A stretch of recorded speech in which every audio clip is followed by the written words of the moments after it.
নমস্কার, গিন্নির সংসারে আপনাদের স্বাগত।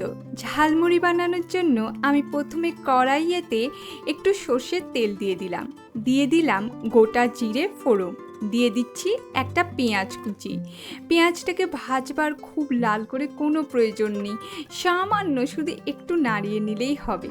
এবারে দিয়ে দিচ্ছি লঙ্কা কুচি, লঙ্কাটাকেও একইভাবে পেঁয়াজের সাথে একটু নাড়িয়ে নেওয়া শুধু। এবারে দিয়ে দেব মুড়ি, চানাচুর, ধনে গুঁড়ো, জিরে গুঁড়ো আর লঙ্কা গুঁড়ো।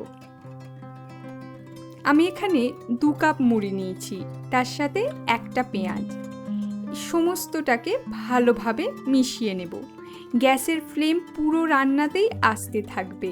দিয়ে দিচ্ছি আদা কুচি, দিয়ে দিচ্ছি ডিমের ভুজিয়া। ডিমের ভুজিয়া বানানোর জন্য আমি একটি কড়াতে তেল দিয়ে তেলটাকে কড়ার চারিপাশে লাগিয়ে নিয়েছি। যেহেতু 2 কাপ মুড়ি, তাই আমি 2টো ডিম ব্যবহার করেছি। 2টো ডিম কড়াইতে দিয়ে এইভাবে খুন্তি দিয়ে অনবরত নেড়ে গেলে ডিমের ভুজি তৈরি।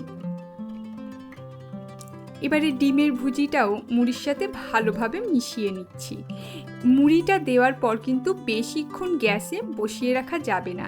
দিয়ে দিলাম স্বাদ মতো নুন, ধনেপাতা কুচি এবং লেবুর রস।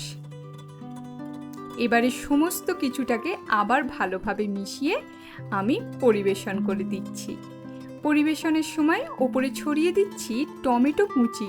বাড়িতে বানিয়ে আমাকে অবশ্যই কমেন্ট করে জানাবেন কীরকম লাগলো।